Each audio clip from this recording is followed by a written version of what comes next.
Welcome into One-on-One on OSU Student Radio KXUI Sunlink Channel 112. It is our OSU show here on Wednesday, October 10th, and we are excited to have OSU insider Robert Allen. I'm Reed Spencer. I'm glad you're excited. Yeah, that's good. Okay. Joined by my co-host Logan Moser. It was not such an exciting week, but we're excited here. OSU fell to Iowa State 48-42. Bit of a somber time here in Stillwater. You know, if I can add this. Go right ahead. Okay. Yeah. If you tuned in and you lived in Bangor, Maine, or you lived in Sacramento, California, or you lived in Halliburton, Tennessee, and you didn't really have a favorite in the game between Oklahoma State and Iowa State, and you just watched the football game, you saw a good show. Yeah. Now, if you're an Oklahoma State fan, there's a lot of angst, and a lot of frustration because I think a lot of people at this point thought their Cowboys would be 6-0, and so 4-2 is a long way from that. Yeah, it is. It seems like it could be a very long football season, but there's a lot of people out there, and you're in the radio business. You know that they're out there. The firing guys, it's halfway through 2 weeks October, and they want people gone. They want to reset the whole button. We're not even gonna go down that lane because they don't deserve to get a substance. It's ridiculous in my opinion. You know what though? There's a little bit of validity to what they're saying because you got beat last Saturday by a coach that reset his offensive button totally. And so you see that and you think, that could be us, We got Spencer Sanders over there on the bench. And I'll be the first one to tell you, I think the Spencer Sanders era is going to be a whole lot of fun. Talking about a really talented young man that and I think the future will be great with him. But at the same time, you look at what's going on right now, and here's the crazy part of this, guys.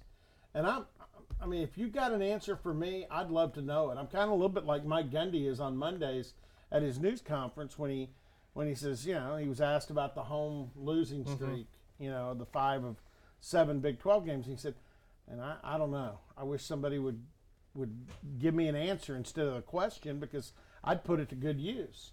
But on the offensive side of the ball, and I know we're going to get into this more, and I don't want to jump the gun on some of the stuff and that we're going to get into during the full show, but this team is averaging 44 points a game offensively, 523 yards of offense a game. They're leading the Big 12 in rushing. Justice Hill is about a skush from passing Puka Williams at Kansas as the leading rusher in the Big 12. Taylor Cornelius is in the top 3 in most of the quarterback, various quarterback stats. And yet the offensive line is, to the naked eye, to anybody, they're not blocking very good. Yeah. Justice Hill's having to skip around with 3 or 4 defenders in the backfield. And you know what? 7 sacks and 16 tackles for losses don't lie. Yeah. Those aren't the typical numbers for a team that's scoring 44 points a game and average 523 yards of offense. So I'm honestly, I've racked my brain. How is this happening? Yeah, and offensive line's a real head scratcher because a lot of these guys are upperclassmen, redshirt seniors and the like. Gundy said they've kind of had to play musical chairs early. Then they kind of found their rhythm. Then they lost a guy and they had to go back to the musical chairs. Is that going to continue this week for West Virginia? Or are they going to continue to cycle guys around? I think there's a good chance you get Arlington Hambright back, and that's the guy that Mike Gundy mentioned on Monday in the news conference. He started the season at left tackle. Tevin Jenkins has had to jump over there, and then Shane Richards, the Canadian that's a fifth-year senior, has been at right tackle. But so yeah, you might stop that a little bit, but I don't know that if I'm going to use that as an excuse.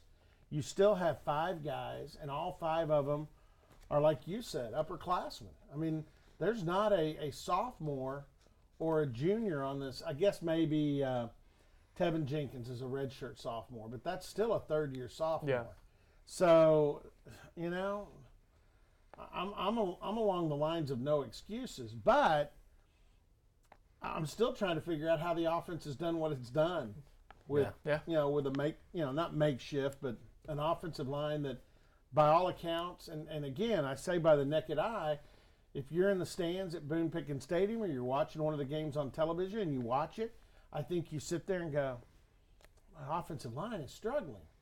So here's kind of where I'm going with it. If the offensive line will just quit struggling, whoa. Yeah. I mean, it could be a juggernaut.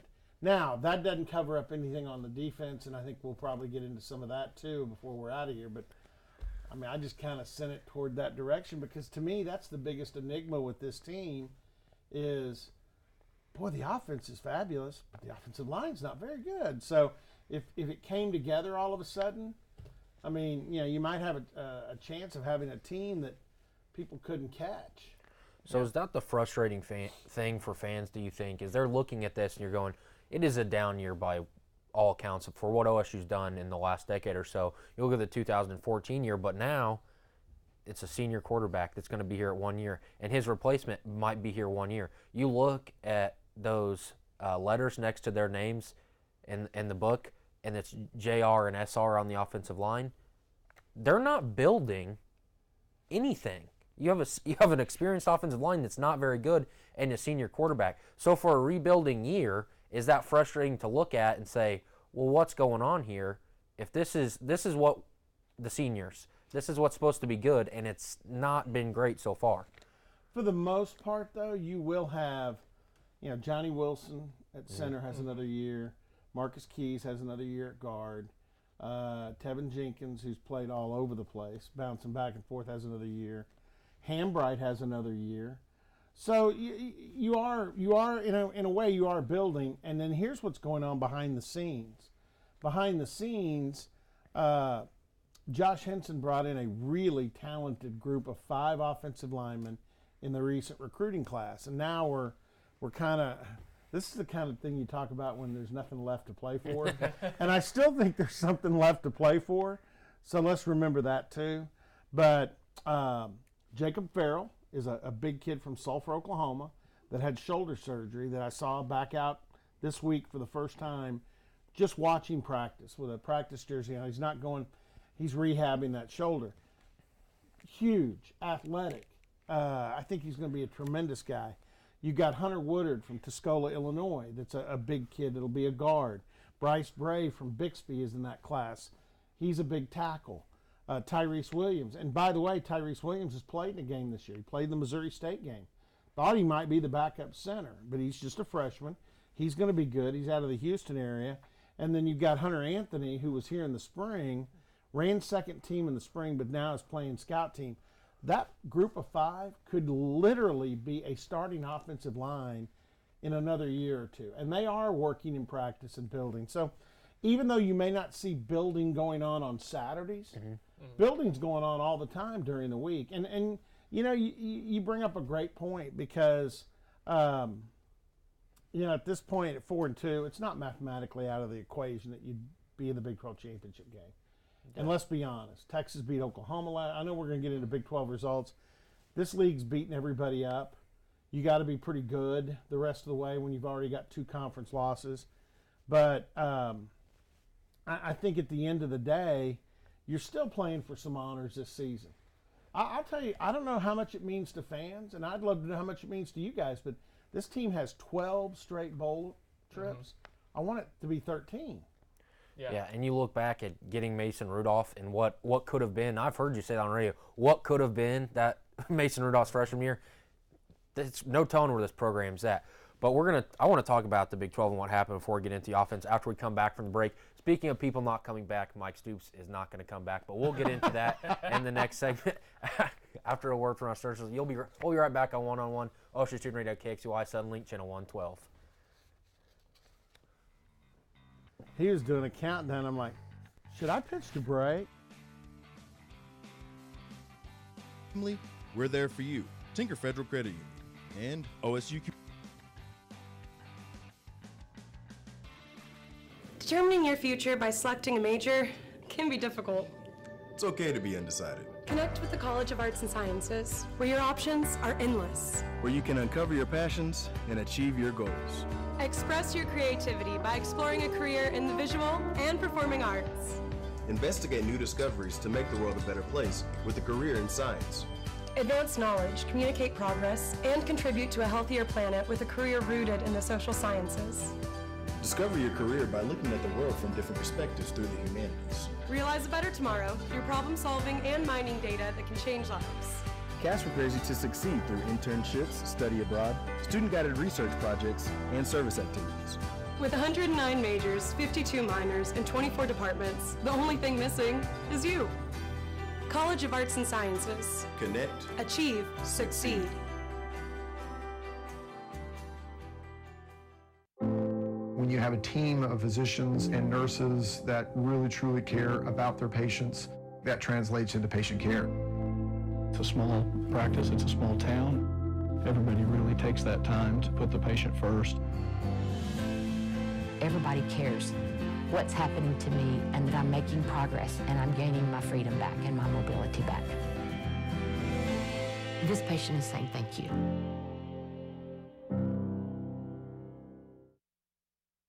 This spring, I invite you to shop in downtown Stillwater. Downtown Stillwater is home to locally owned shops, boutiques, eateries, and dependable professionals that you can trust.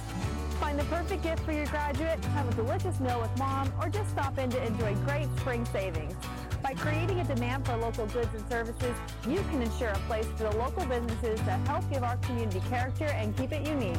On behalf of Downtown Stillwater, thank you for shopping local.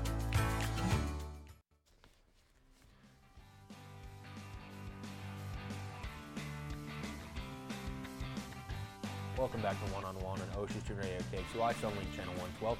I'm Reed Spencer, joined by my co-host Logan Mosier, and the OSU insider, the most knowledgeable of them all, Robert Allen. It gets thicker in here every week. That's okay.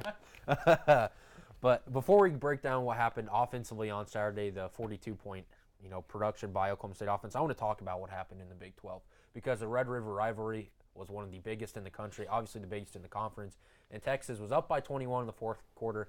OU came all the way back, and Dicker the kicker, Cameron Dicker, I mean, he's a god in Austin, at least this week, kicks the kick with 9 seconds left, to win 48-45.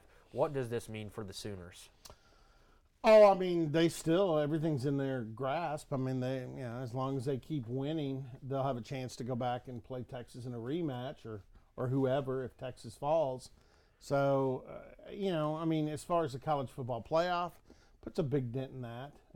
But I never thought, guys, going into this season, this was going to be a college football playoff year for a Big 12 team. I just think there's going to be too much damage done during the regular season. Everybody's resume is going to take some hits, and that includes, Texas and Oklahoma. It includes West Virginia, who's unbeaten. I mean, you look at, and I don't mean to get off the topic of the Red River rivalry, but West Virginia played Kansas at home last week. And, it was, what was it, 38-22, something like that. Will Greer threw 3 interceptions in the red zone. And fumbled once. Yeah. I mean, had 4 turnovers. Just Will Greer, the Heisman candidate alone, had 4 turnovers. And Kansas played pretty good. They moved the ball, and they were competitive in that game. In fact, you could easily say they were more competitive against unbeaten West Virginia on the road than they were against Oklahoma State on their home stadium for homecoming the week before. I always thought Kansas celebrated homecoming during basketball season. Thought Bill Self had license on that event, but anyway, I'm sorry, I'm kidding. But I think it was basketball weekend. I think that's a good example. I mean, okay, there's 3 of us here. Raise your hand if you think West Virginia is going unbeaten. Raise your hand if you think Texas will go unbeaten the rest of the way. No chance. Okay? Yeah. Raise your hand if you think OU will only have that 1 loss. Really? Okay. Well, here's my logic behind that. I don't think that the top 3 teams are obviously West Virginia, Texas, and OU. OU stumbled with Army, but that's because Army's run game, I mean, they kept Kyler Murray off the field, and that's what you have to do. I don't think there's another team in the Big 12 that can do that other than West Virginia, and it comes down to that final game, and there's no chance no chance. Dana Holgerson and the West Virginia Mountaineers, they have never proven anything to me. When it did matter, at one point in that program, they lost to Pitt at home. So they have never proven in a big moment to me. And as much as I dislike the Sooners, and as much as I will be cheering for the Mountaineers in that game, if I'm a betting man, I'm taking the Sooners all day because they have proven it to me my entire life that they can win those games. West Virginia, not so much. Yeah, and I'm not necessarily saying it's that game, guys. I just think that, to get on a topic that you obviously were energized by going into the commercial break. He gone. Do you really think that Mike Stoops is the only reason that OU has struggled defensively? No. In fact, there are some guys in that locker room that are crying on the defensive side of the football because they had Mike Stoops fooled. Hey, coach, start me. He likes me. And I mean, even though I'm not really that good and I'm not trying that hard, he played me. Now, whoever takes over now may not agree with him. I mean, they've got, their defensive line is not great. Their secondary, a little bit like Oklahoma State. They gave up a bunch of passing yards to a Baylor team that I don't think anybody is going to misconstrue for being a hot shot passing offense. So they're young in the secondary, which is a problem Oklahoma State's got with those young safeties. So and it's a problem, but it's also a good thing because they're going to get better. But and it's the same for Oklahoma; they'll get better down there. But their problems are not all of a sudden fixed for the rest of this season because Mike Stoops isn't around anymore. Right, and you're in the middle of Big 12 play, and you replace him with a guy, Ruffin McNeil, who was a defensive line coach at Virginia, hasn't called defensive plays in 9 years. I just don't see it getting better. Yeah, and I've got my questions about that. I mean, golly, I don't want to get termed an OU insider, but I know people down there. I would never ever say that about. I know people down there that know, and hey. I like Ruffin McNeil. I think he's a good guy, good coach. I think he cares about young kids, which is important. But also understand he's got some health issues, that he hadn't always been out there at practice. In fact, he's missed, series of practices and even been hospitalized. And while I'm not trying to raise weaknesses with Ruffin McNeil over fighting health. I mean, a lot of people fight health issues. But that's going to be hard. I think the guy that's going to end up, Ruffin McNeil may have the title, but I think the guy they just moved up from an analyst to their outside linebacker coach, Bob Diaco, who did call defenses at Nebraska and where else was Diaco? Maybe Iowa, and then he was the head coach at UConn before he got let go. I mean, I think he's probably in a better position to be the defensive play caller. So we'll see what happens with all that. OU isn't on the schedule for Oklahoma State for a while. The Cowboys need to worry this week about Kansas State. But, yeah, I do understand the frivolity in talking about Mike Stoops being fired because more Gundy's I'm going to miss. I'm going to miss the creative way he wears his visor. Have you seen that? I'm just where going he to wears it upside down and to the side. I just like. I'm going to miss the deadpan to him, infuriated in the booth. But anyways, there's more Gundys on the staff in Norman than there is Stoops. Never thought we would see that. Boy, you got a point there because Mike's brother, Kale, and his son, KC, are both on staff. I forgot about that. That's sharp. I try, Robert. I try. But let's shift it back to here in Stillwater. Okay. Last weekend, I'm just going to go out and say it, Taylor Cornelius played really well for running for his life. The deep balls were, he threw it well Saturday. Obviously wasn't enough to win, but I know we've talked about him a little bit, but let's start there because it is the weakness. The offensive line. How can it get better? You know what? Offensive line is one of those positions that I think can improve immensely in a short period of time. And I'll tell you why. Especially when you got a group of older guys. All right, these guys have been in the weight room with Rob Glass and his staff for a long time.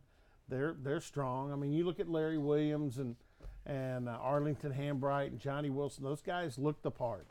Okay, 50% of offensive line play, in my opinion, is ability and technique. I don't see any real problems with it. I think, like I said, they're all big and strong. And I think for the most part, they know what they're doing technique-wise. The other 50% is desire and guts, want to and guts.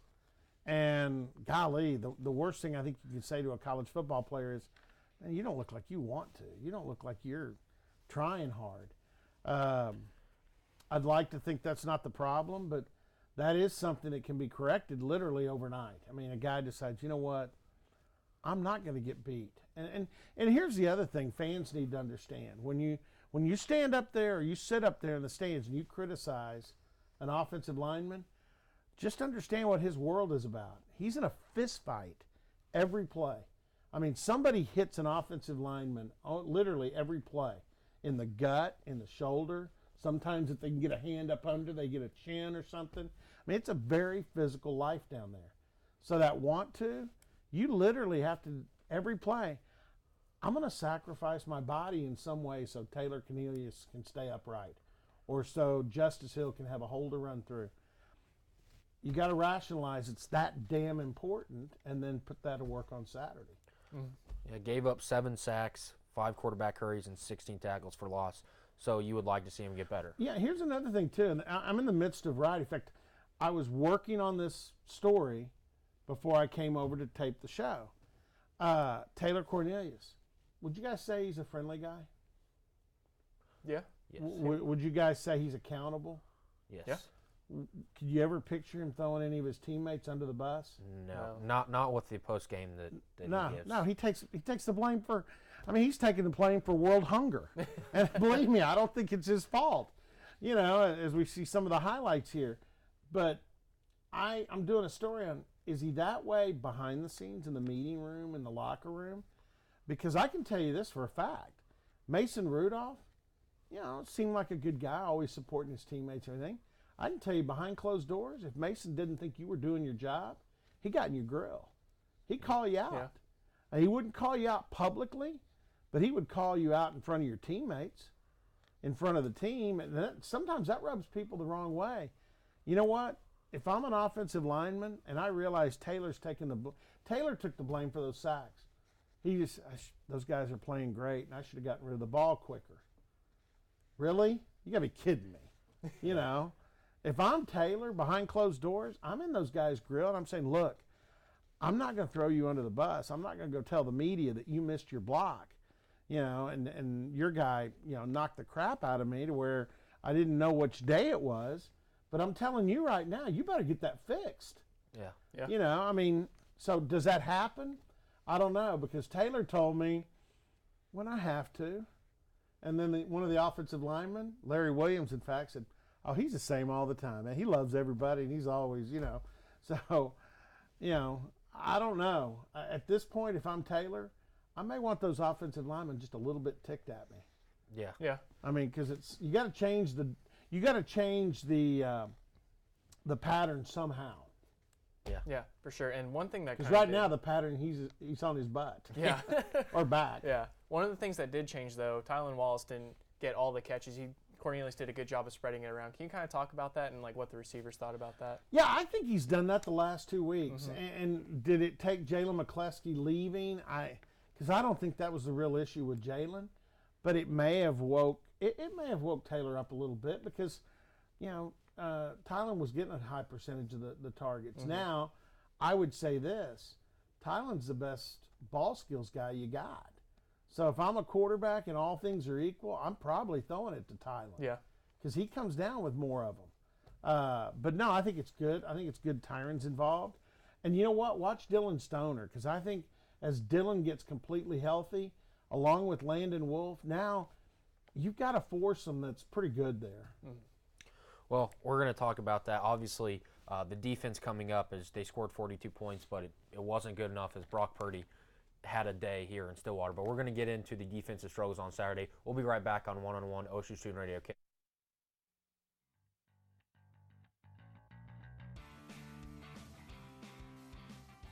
One-on-One is brought to you by Oklahoma Christian University. Get your master's degree in accounting, business administration, theology, engineering, computer science, or cybersecurity from Oklahoma Christian University. Apply at oc.edu/grad. Oklahoma University is committed to offering the best graduate school experience we possibly can. Come learn and grow with us. And The Table. Stop by The Table on Thursdays at 8 p.m. to join their Bible study. Shoot Rachel an email at rachel@thetableosu.com for more information. We'll be right back.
my mind, I was never going to walk right again. Before we were through, we had walked 23 steps. And that was my first steps of freedom. This patient is saying thank you.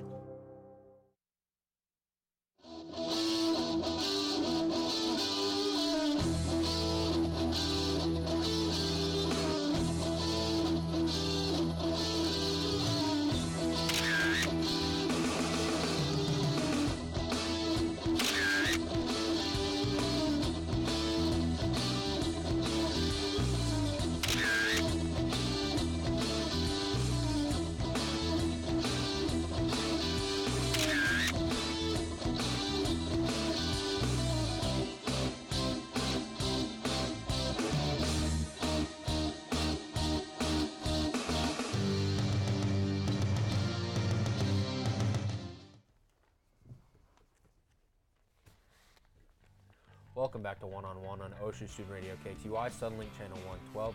We are joined by OSU insider Robert Allen, and we are going to break down the defensive performance on Saturday before we finally move on to Kansas State. I don't know where I want to start with this defense, but I will start here as you just were talking about. Matt Campbell threw Zeb Noland out there for the first drive. The 3-and-out, OSU scores. Jelani Woods, who we talked about last week, gets involved, and I'm kind of sitting there rubbing my hands together going, the worries are gone. And out trots the freshman Brock Purdy, and the worries consumed me, and they did not stop for 3.5 quarters. They're still going on. I can look at you right now. You look worried right now. It hurts. I'm having flashbacks. I asked you to do me a favor last night, and I worried about whether to ask you because is he right yet? I mean, is he you know? I have not been right for a long time. But Brock Purdy, 18 of 23, 318 yards, 4 touchdowns, and did throw that 1 interception. But other than that, for a freshman coming in, he looks pretty good. Just like Alan Bowman when he left, you're like, listen, I don't like Iowa State, and I like Texas Tech, or dislike Texas Tech a little bit more than Iowa State. But you look at it and you think they're in really good hands because that kid, as a freshman, played really well, and they've got 3 good years ahead of them. So yeah, it's a worry. Yeah, and Tech broke out Jet Duffy against West Virginia, and he almost let him back 2 weeks ago in that West Virginia game when Alan Bowman got hurt. So, yeah, that's interesting. But as you look at the defense, I'm going to tell you the comment that really got me afterwards, and I don't know how many people really paid attention to it, but you should, is Jim Knowles, who, again, a little bit like Taylor Cornelius. Jim Knowles is taking the blame for everything. And you know what? As defensive coordinator, 465 yards, 325 passing yards to a guy who had never attempted a pass in a Division I game. That's not good. That's not Purdy. But I like that. Yeah, Ouch. Yeah, that is bad. I'm sorry. But Jim Knowles said afterwards, he goes, same thing you said going into the break. He said, we scored 42 points. When you score 42 points, when your offense scores 42 points, I don't care if you're playing the Green Bay Packers, you should win the game. And he's right. So there were a lot of things to look at. I think the biggest one to me, and maybe it's because it's the biggest chunk plays, so you notice it more, the cornerback technique. And I understand that's a age-old football problem for cornerbacks. How long do you guard the receiver before you turn and play the ball? Mm-hmm. And Mike Gundy said this on Monday, and I believe him. I think it's right. You've got to have a clock in your head.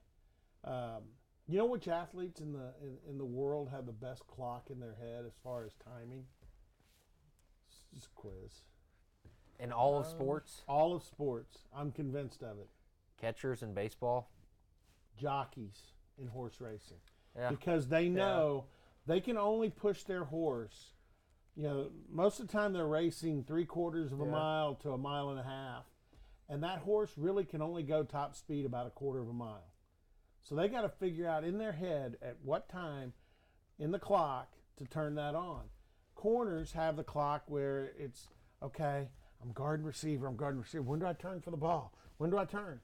You got to have an idea. Now, there was one play late in the first half. Iowa State scored a touchdown. And it was a 26, 28-yard touchdown pass. Rodarius Williams has the receiver pinned almost in the corner of the end zone. I mean, there's only a couple of yards for that receiver to work with. He's got a small area, and Williams is still guarding the receiver. At that point, you know he can't lose you. He's going to be right. He's going to be turn and look for the ball, and the ball went right past Williams. The receiver caught it for a touchdown. That's technique and that's skill, and that's something they got to work on more because it's obviously not there. Second half, Rodarius did a much better job. He's going down with the receiver, turns, boom, interception. You just got to get better at it. And people, obviously, I never played corner, okay? But people that do tell me you have to have the confidence because when you turn, that receiver no longer has your attention, and if he goes into a dead run, you're going to lose him, whatever. But you've got to have the confidence to make the play. And you know what? I've never seen an athlete that can make a play when he couldn't see the ball. I mean, you got to be just lucky as a squirrel, blind squirrel, to catch a ball when you're not even looking for it. So there was a play, and it was on A.J. Green where he wasn't even beat, but Brock Purdy put the ball like A.J. Green's head and shoulder. He put it right there, the only place he could have. Oh, it was beautiful. And at that point, you're like, that's not even A.J. Green's fault. Like, he should have been turned, but like. You're right, and I remember the play. It was down the middle of the field. Yeah. Purdy put it in a window that literally the window was no bigger than the ball itself. Yeah. That's just perfection. Yeah. You got to give the kid credit on that. It's it's a little bit. Well, I'm not going to go there. The window that Cornelius put the ball, but the flashbacks, Robert. I can't take it. The flashbacks. Hey, me too, man. If they have a medicine for that, I need to take it. But not to go too much back on Cornelius, but we were talking about with that Tylan Wallace. He put that there, and the one where Landon Wolf. Landon Wolf stretched out, but those deep balls have drastically improved, even from Kansas, where they completed 4 touchdowns over the top. He was hitting them on Saturday, and it just wasn't enough. But I was impressed with how well Cornelius played on Saturday. No, and we hit on that. And, I'm going to shift us back over to defense. I kind of was the one that shifted us back to offense. But here's another thing, too. We talk about the corner play, and the young safeties got confused a few times with their eyes and lost receivers. What about the pass rush? There's 2 ways to defend a pass. Now, Purdy's mobile. He's a mobile quarterback, which made it a little harder. But for some reason, and the Cowboys got several sacks, but for some reason they weren't getting them as often. Brailford and Enoch Smith and Trey Carter got the first one, but that was on that first series against Zeb Nolan. In fact, I'm almost ready to accuse Iowa State of letting him come through and get the sack. Because I just keep thinking they wanted to hook it, OSU, kind of like you were, and me too. Mm-hmm. You said you were rubbing your hands, going, "This is good, this is good." 5-1. I was on the sidelines going, because I had made up. I'm not even going to tell you what my prediction was on the score last week. Okay, I'm not going to tell you because that's how embarrassed and how far off I was. But when I saw that first series and then OSU go down the field and score, I was thinking in my head, I didn't make it enough. Yeah. I didn't give it the margins. I picked it too close, and my margin was 33 points. Oh. So no, this is going to get more out of shape than that. No.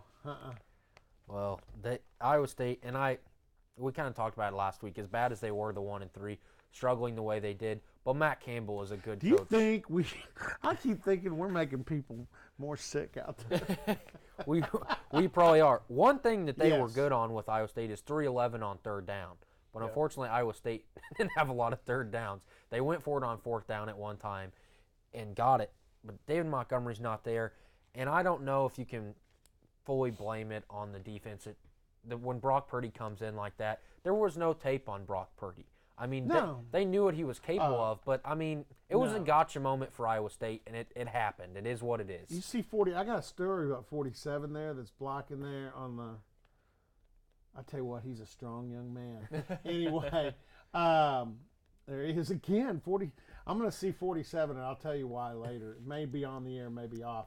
But no, going back, you've got to give a lot of credit to Iowa State.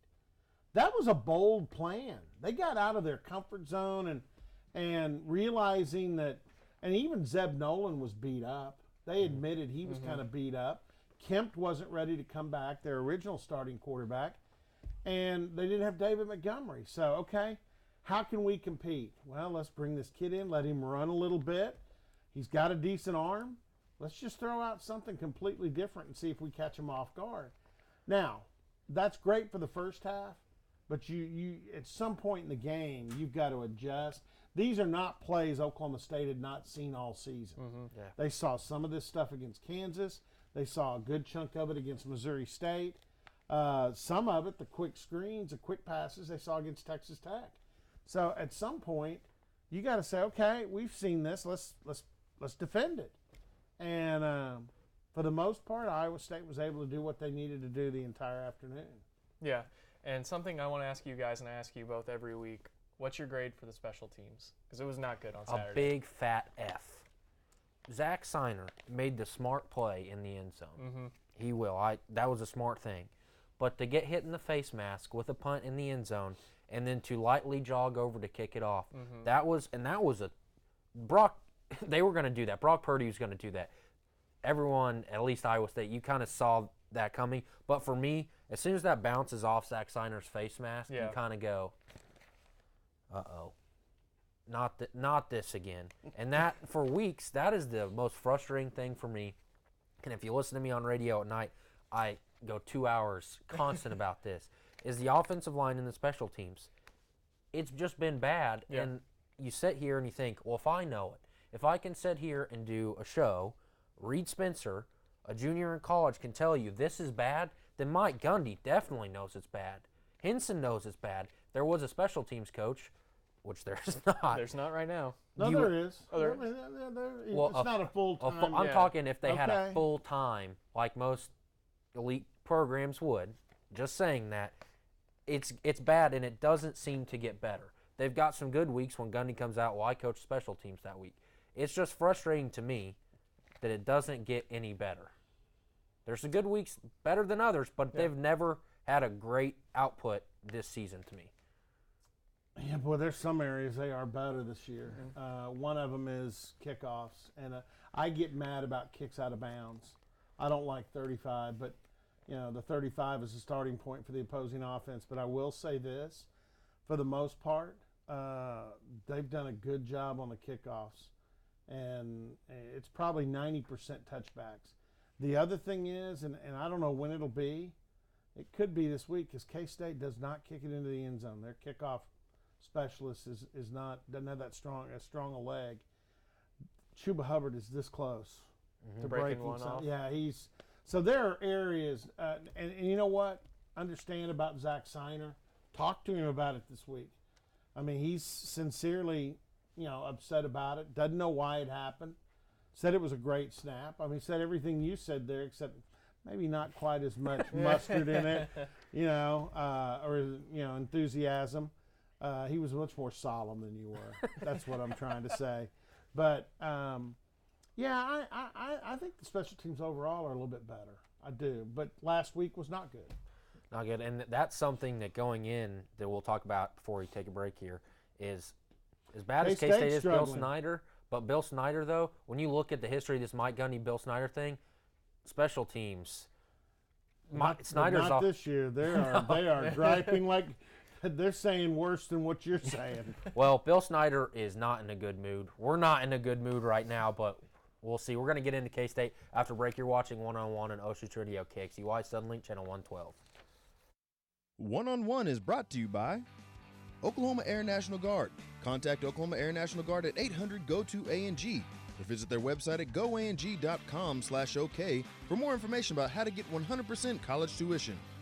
And Unitarian Universalist Church. If you're looking for a church home, visit Unitarian Universalist Church of Stillwater, located at 320 South Stallard Street. They offer an alternative spiritual path and welcome all races, religions, and beliefs. They are also LGBTQ friendly. Services every Sunday at 10:30. We'll be right back.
Thursday.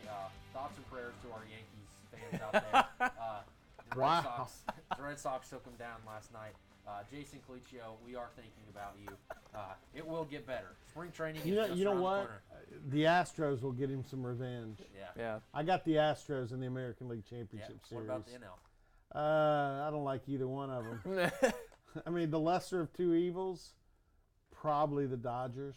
Because right now, being a Cubs fan, I really hate the Milwaukee Brewers. See, I'm a Royals guy, and they've got all my old players. They do have all your old players. And I'm not about it. And they beat my Rockies, so might as well root for them. I don't know. And I was for your Rockies after they eliminated my Yeah. Cubs. Because, Matt Holliday and Scott Jones, here in town, his son is the head of their video operation. They let me down. Yeah. And Brewers. A short October, but purple. We're going up to I can't Manhattan. stand Bernie Brewer. Okay, go ahead. Speaking of purple, I just thought Robert going down the slide. You need to go down the slide at Miller Miller Park? Park. No.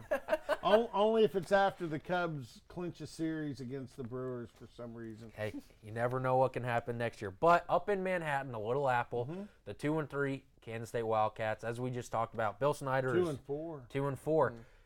And honestly, they could very easily be 1-5 if you look at that first game of the season that they played. They needed a punt return to win that game Yes, over they did. South Dakota. Yeah, they could be 1-5 easily. But the 2-4 Kansas State Wildcats, Bill Snyder's not in a good mood. Things are not going so well in Manhattan. How does Oklahoma State go up there with the things that have happened with this program? And just, as you said, it's a make-or-break game. It's a huge game for these programs. Both of them are going into a bye week next week. And I can tell you from experience, the worst thing going into a bye week is to come in off a loss, because that loss settles for 2 weeks and you don't have a chance to get the taste out of your mouth. And both these teams, in their opinion, have already lost too many games to begin with. K-State had a players-only meeting earlier this week with the blessing of Bill Snyder.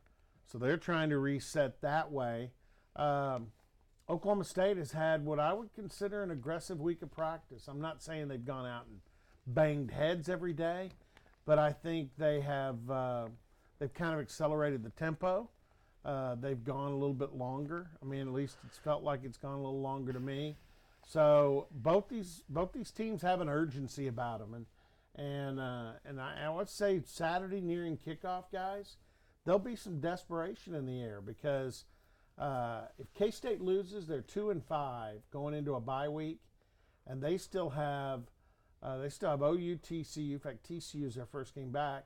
They have OU, TCU, Iowa State. They have some competitive games up ahead for them that I would say this is bowl eligibility. If they can't win this one, probably not going to be bowl eligible. Oklahoma State still could be. There's a margin for error there a little bit more with Oklahoma State. But let's remember what the November schedule is. It's after Texas for homecoming at the end of October.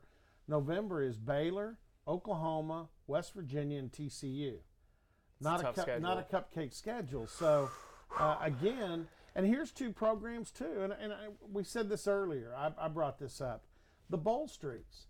They have a streak of 8 years in a row, and they've got one before that was even longer. Oklahoma State's at 12. And I know it's silly. It really is silly on my part. But I want that bowl streak to last forever and ever. I want it to go as long as possible. And I understand 6-6 gets you a bowl game, so it's not as great an accomplishment maybe as it used to be. But it still is a mark of consistency in your program.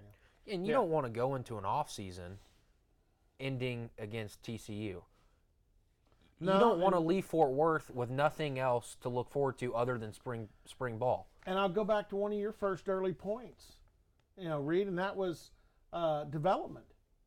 Let me tell you what those 15 bowl practices do. They don't just get you ready for an opponent in a bowl game.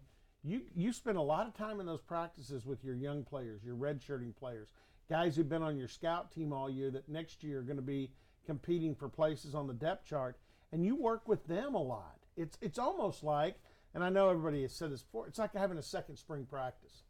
And so, those 15 practices are huge to develop your program. So, there's a lot at stake on Saturday, not to mention pride. I mean, you tell me those people up there with their program used to be college football's losingest, and they've made it into something they can all really be proud of. They've called it Miracle in Manhattan once, Miracle in Manhattan twice. They don't want to go back to being pedestrian. And Oklahoma State fans, God, I can remember years where 4-2 at this stage of the game, people have been doing cart flips down 6th Avenue, you know. Yeah. But not anymore. That's not the expectation. Yeah. So, you know, and that's a good thing. Yeah. So, yeah, I mean, these are two programs Saturday. I realize game day is not going to spend a lot of time, if any, on this game. But this is really, for the two schools involved, this is a damn huge football game.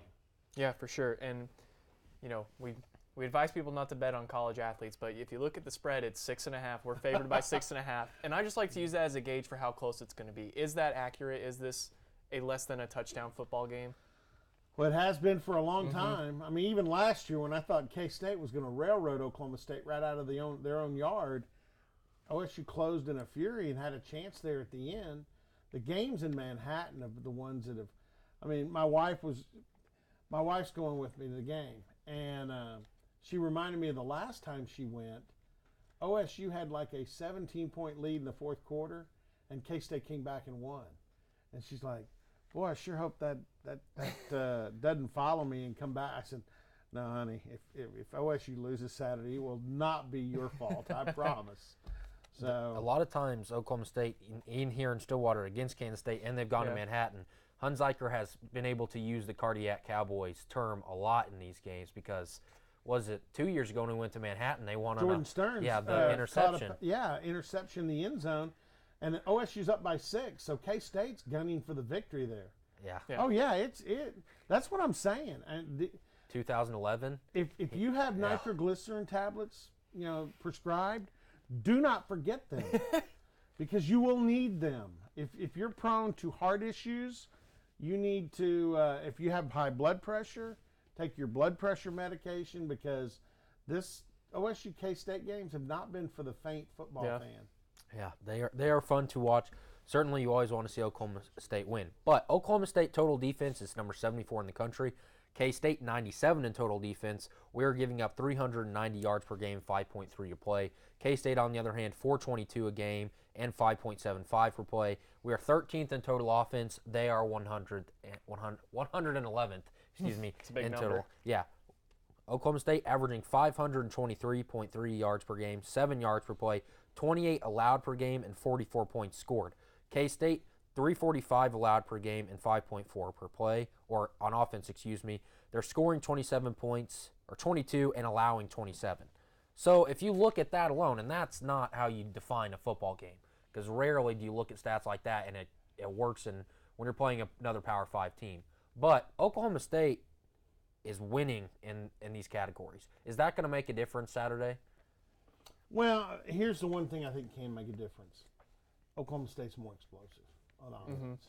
I mean, if you just get some cooperation, get the offensive line blocks, has an average blocking day, Oklahoma State's got more explosion in scoring with the football, period. Those numbers can be skewed. Like you said, you can't just take those numbers because K-State has played, Mississippi State was a tough game. I'm not going to say South Dakota and UTSA. In fact, UTSA is awful. But then in their conference games, they did play West Virginia, and that was on the road. And then Baylor, is better. Baylor's better. So that said, would I give? I don't know. It's close, but K-State may have played a little bit more difficult to schedule. And so that skews the numbers a little bit. But the one number that there is no skewing this. Oklahoma State has the potential to be much more explosive on offense than what K-State does. That has to be the difference maker. So for that to happen, Jim Knowles we need to take Jim Knowles at his word. This isn't the Green Bay Packers, it's the K-State Wildcats, and if Oklahoma State scores 42 points, they should win the game. Yeah, let me throw some more numbers at you from last week. OSU gave up 3 passes for more than 40 yards last week. Does Kansas State have the athletes, just flat out, do they have the athletes at wide receiver to make this secondary pay? Well, the quarterback is the same one that did it last year to you, but he doesn't have God, I'm trying to think of the name of the kid last year, the wide receiver that Prince, wasn't it? Something like that. I think it was Prince Yeah, something, but he had a day in Stillwater. He did have a day. Junior college guy that was really a terrific player. But they do have Isaiah Zuber. And Zuber is athletic enough. He's 6 foot, 183. He can fly. He's a punt and kick returner. So, yeah, if the corners don't do a better job of technique, Skylar Thompson has shown us before, he was one of the original quarterbacks. You said, who is that guy? How did he do that? Yeah, third string at the time last year. Yeah, third string. And Zeb Nolan did it in Ames, and OSU survived that. But they can, but you got to help them. I think you have to help them a little bit. I don't think they can do it without help.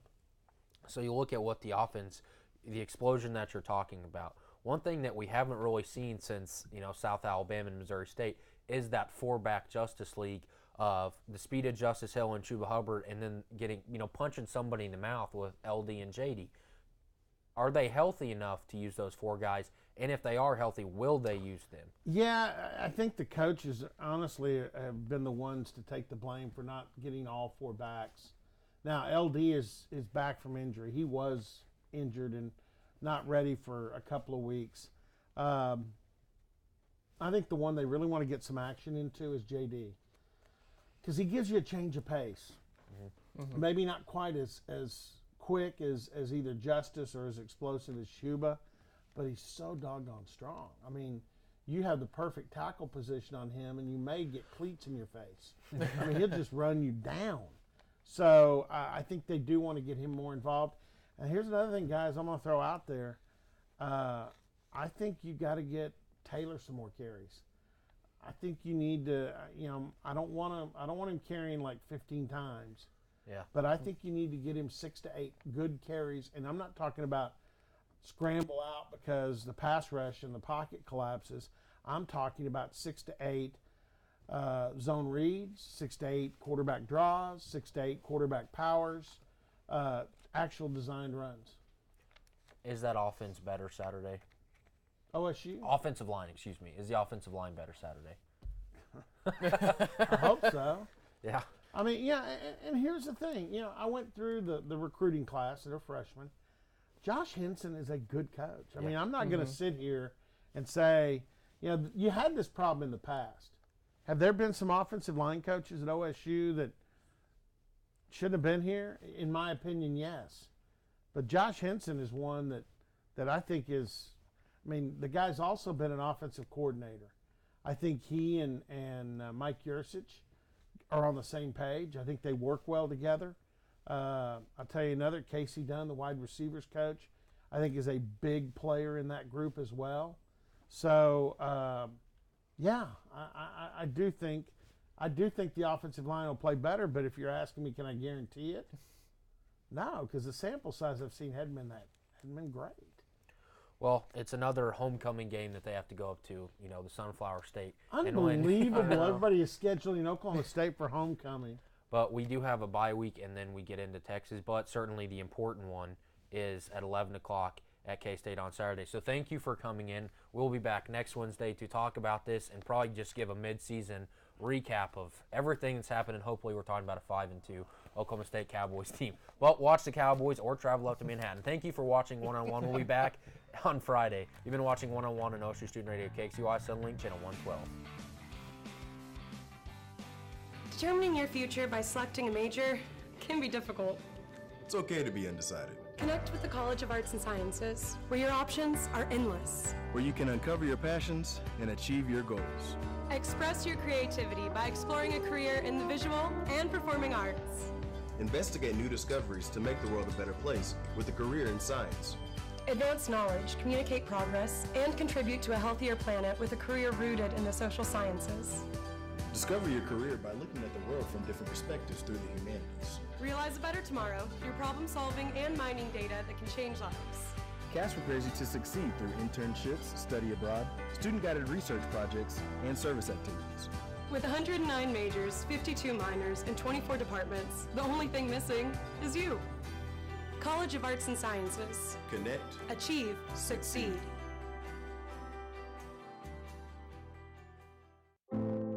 have a team of physicians and nurses that really truly care about their patients, that translates into patient care. It's a small practice, it's a small town. Everybody really takes that time to put the patient first. Everybody cares what's happening to me and that I'm making progress and I'm gaining my freedom back and my mobility back. This patient is saying thank you.